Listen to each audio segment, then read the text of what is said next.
안녕하세요. 최근 정부는 2025년 연금 개정을 발표한 바 있습니다.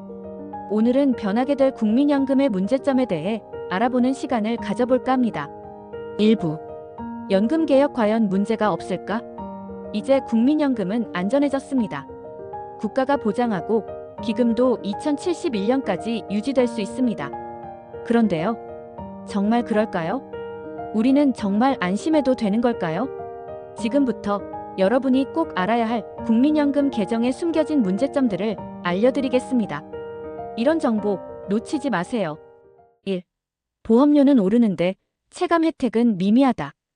이제 본격적으로 이번 국민연금 개정안의 핵심 내용 중 하나인 보험료율 인상에 대해 이야기해 보겠습니다.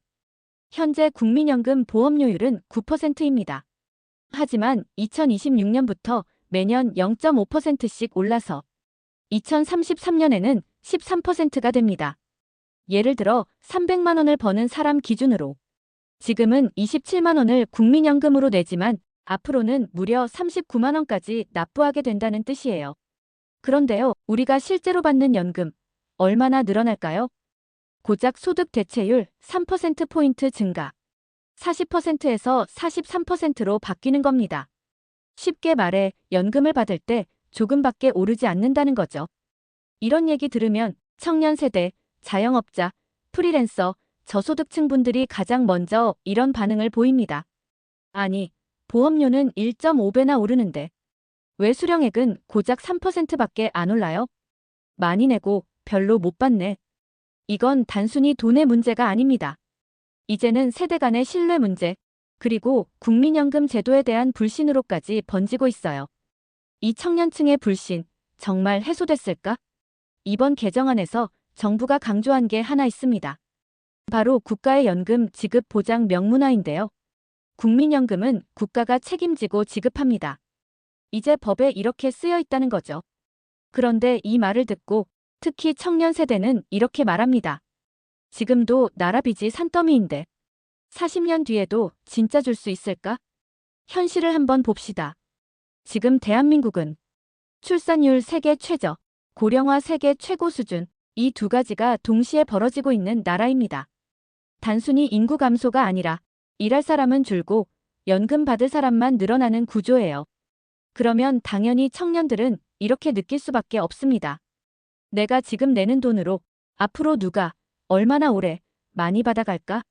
내 연금 나중에 고갈되면 어쩌지? 정말 이게 안전한 제도라고 믿어도 돼? 정부는 이렇게 말하죠. 기금 수익률을 5.5%까지 끌어올리겠다. 국가가 보장한다. 하지만 청년들은 이렇게 묻습니다.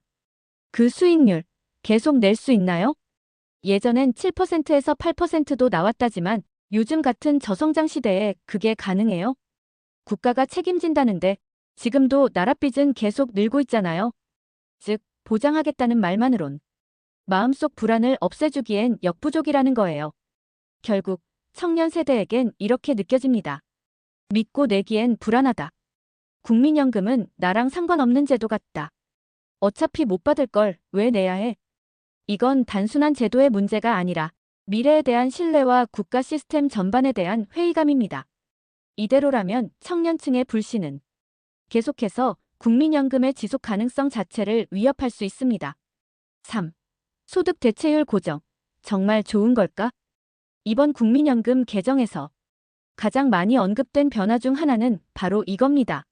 소득 대체율, 이제 43%로 고정합니다. 언뜻 보면 꽤 괜찮은 소식처럼 들릴 수도 있어요. 왜냐하면 지금까지는 소득 대체율이 계속 낮아지는 구조였거든요.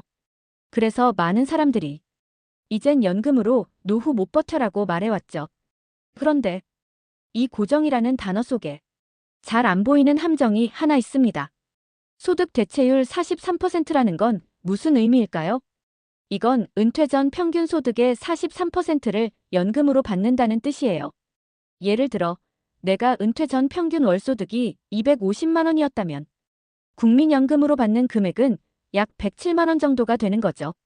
그런데 여기서 중요한 포인트는 바로 고정입니다.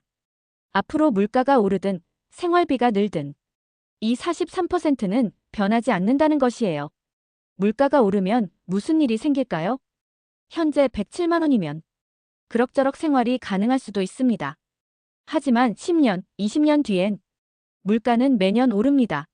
물가 상승률이 연 2에서 3%만 유지돼도 20년 뒤에 107만 원은 지금의 70만 원에서 80만 원 수준밖에 안 됩니다. 즉, 소득 대체율이 고정되었다는 건 겉으론 안정처럼 보이지만 사실상 체감 수령액은 점점 줄어드는 구조라는 거예요. 연금이란 뭘까요? 사실 연금은 안정성보다도 실질 구매력이 더 중요합니다.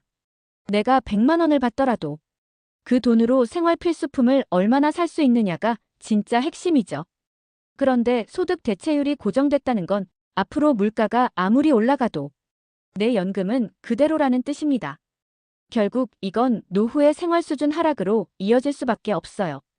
이런 우려 속에서 많은 전문가들이 말합니다. 지금 당장 보기엔 연금이 늘어난 것 같지만 장기적으로 보면 실질 가치는 오히려 떨어진다. 연금 제도는 고정보다 유연성이 필요하다. 물가에 따라 수령액도 자동 조정돼야 한다. 그렇지 않으면 지금 43%라는 숫자도 몇십 년 뒤에는 큰 의미가 없는 숫자가 될 수 있거든요. 그러면 우리는 어떻게 해야 할까요? 내 연금 수령액을 정기적으로 확인하고 부족한 부분은 개인연금, 퇴직연금, 주택연금 등으로 보완하고 연금만 믿지 않는 전략이 필요하다는 겁니다. 지금까지 2025년 연금 개혁의 문제점에 대해 알아보았습니다. 다음 시간엔 출산 크레딧 등 남아있는 문제점에 대해 알아보는 시간을 가지겠습니다. 구독과 좋아요는 힘이 됩니다.